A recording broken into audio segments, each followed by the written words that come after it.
طبعا بعد الغيابات الكتيرة لفرقة النادي الأهلي، نجوم كبيرة مؤثرة جدا في النادي الأهلي النهارده ما لعبتش مباراة شباب بلوزداد.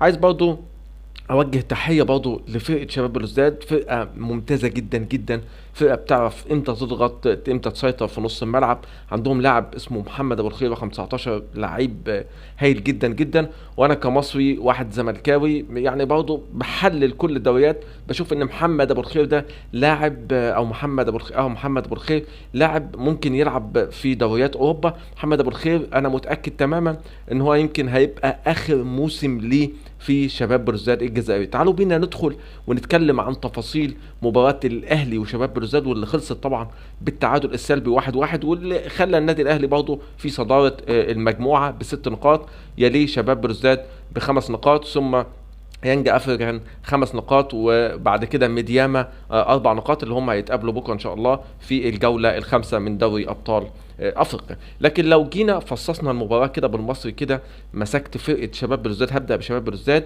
انا كواحد مصري مشجع لنادي الزمالك، بحب نادي الزمالك جدا، شايف ان شباب بلوزداد من الفرق المنظمه الجزائريه اللي تستحق الاحترام والتقدير.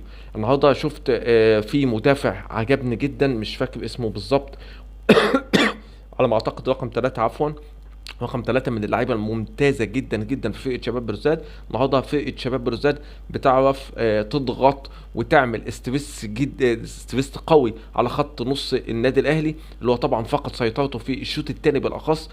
خلى اكرم توفيق تايه شويه في نص الملعب، مروان عطيه ما بقاش يمسك كره الا لما نزل محمد مجدي قفشه وبدا يصحح كولر بعض التصحيحات في خط نص النادي الاهلي.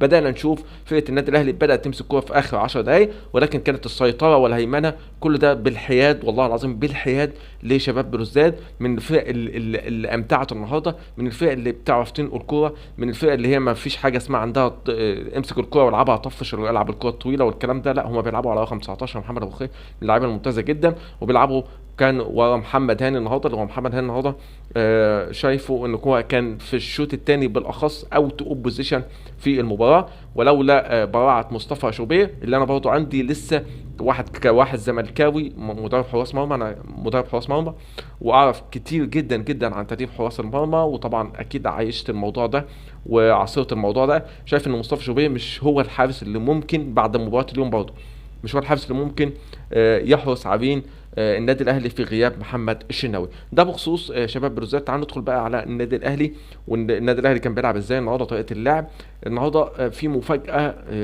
لم اتوقعها النهارده في تشكيل النادي الاهلي. انا كواحد من جمهور نادي الزمالك بنتمي لنادي الزمالك، لما يجي النادي الاهلي يلعب مباراه في دوري ابطال افريقيا بره ملعبه في فرق من الفرق الممتاز او الفرق العصبيه جدا في كره القدم، شباب بلوزداد. وعايز اوجه تحيه برضه لشباب بلوزداد، لاعيبه شباب بلوزداد وجمهور شباب بلوزداد، على الروح الطيبه اللي كانت بعد مباراه النادي الاهلي. ولكن ده ما يخليناش برضه ما نكملش عن النادي الاهلي. النادي الاهلي النهارده التشكيل تشكيل في الملعب ولعيبه مش هو التشكيل اللي كان متوقع او هو المنتظر لكل جماهير النادي الاهلي. يعني لكل جماهير النادي الاهلي النهارده تشكيل موديست في الهجوم. حسين الشحات النهارده برضه استغربت ان هو بيلعب ناحيه الشمال. رضا سليم ما نزلش من اول مباراه، كهربا ما نزلش من اول مباراه، كهربا من اللعيبه الممتازه، وانا كواحد زملكاوي للمره ال50 بقول ان كهربا فارق جدا جدا مع النادي الاهلي، وان كهربا لو ما يلعبش مباراه اساسيه من اول مباراه فده بيأثر على تيم النادي الاهلي وبيأثر على اداء النادي الاهلي. كهربا من اللعيبه المهمه جدا جدا جدا، وانا مش مكسوف من الكلام ده لان دي حاجه ما تكسفش، لان انا دايما في قناتي بعد الماتش، القناه القديمه ودي القناه دي الحاليه، دايما بتكلم واقول ان اعطي الناس حقها. يعني لما تطلع وتتكلم قدام الناس اكنك بتتكلم مع واحد زميلك، ادي الناس كلها حقها. كهربا من اللعيبه المهمه جدا لتيم النادي الاهلي، من اللعيبه اللي بتعرف تخلص، من اللعيبه اللي بتعرف تاخد ضربات جزاء، من اللعيبه اللي هو كلامه كتير شويه لكن ده ما يمنعش ان هو لعيب ممتاز جدا جدا محمود كهربا. وانا توقعت الصراحه، للاسف توقعت، كان توقعي ما اصابش، قلت كهربا مش هيتألق مع النادي الاهلي وهيعتزل ومش عارف لا، لكن كهربا مكمل ولسه كهربا بيأدي. فالنهارده لما تشوف موديست النهارده بيلعب بديلا لكهربا فدي حاجه طبعا اكيد يمكن اغضبت بعض جماهير النادي الاهلي واغضبتني انا، لان أنا طبعا النهارده كنت بشجع النادي الاهلي، لان طبعا النادي الاهلي ده في المحافل الافريقيه او بيمثلنا في العالم في كاس العالم للانديه لازم اشجع واساند النادي الاهلي، دي طبعا ده واجب وطني لازم اتكلم عنه. النهارده ياسر ابراهيم من اللعيبه اللي كنت اتمنى ياسر ابراهيم يفضل في نادي الزمالك يعني. ياسر ابراهيم اللي جماهير النادي الاهلي ما تعرفوش، او الناس في ناس كتير ما تعرفش الكلام ده، ان ياسر ابراهيم كان لاعب في نادي الزمالك. فياسر ابراهيم من اللعيبه الحاميه جدا في الملعب، اللعيبه اللي هي بتجيب حقها وقتي هي ومحمد عبد المنعم. لكن ياسر ابراهيم انا بحبه جدا جدا، لانه حتى انا استغربت كتير ان ما شفتش ياسر ابراهيم في مباراه منتخب مصر في كاس الامم الافريقيه. ياسر ابراهيم بسم الله ما شاء الله يعني حدث ولا حرج، مع احترام الكامل الكبير لاحمد حجازي لاعب النادي الاهلي ولاعب اتحاد جده الحالي. ياسر ابراهيم من اللعيبه المحترمه جدا، واللي هو طبعا بيشبهني عندنا لاعب زي محمود الونش.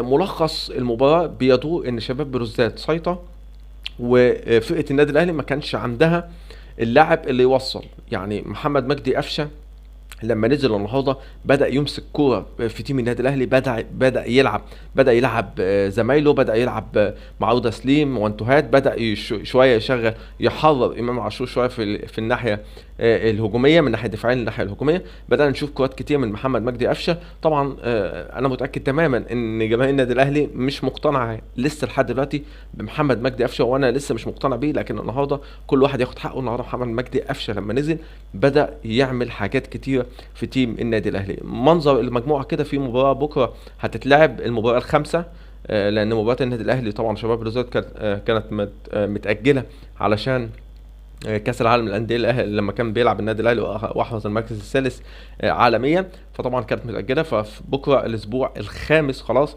في دوري ابطال افريقيا هيلعب يانج افريقيا مع ميمودا، او مش فاكر اسمه ايه، ميمودا ممكن ميمودا. اكتبوا لي في التعليقات لو انا بنطق الكلام ده غلط، الاسم ده غلط، فاشوف تعليقات حضراتكم. ولكن النادي الاهلي قادر رغم اني زملكاوي قادر على تحقيق لقب هذه البطوله. وابصم لكم بالعشره ان النادي الاهلي مهما تعثر في دوري المجموعات النادي الاهلي بيحصل على البطوله او بيطلع وصيف في دوري ابطال افريقيا، عكس طبعا لعيبه نادي الزمالك.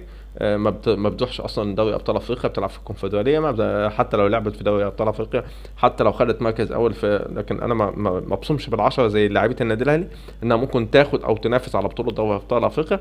ولكن انا دايما بقول لك في لعيبه الزمالك حتى لو خدت اول اخدت اخير في المجموعه، انا ما اثقش في لعيبه نادي الزمالك في دوري ابطال افريقيا.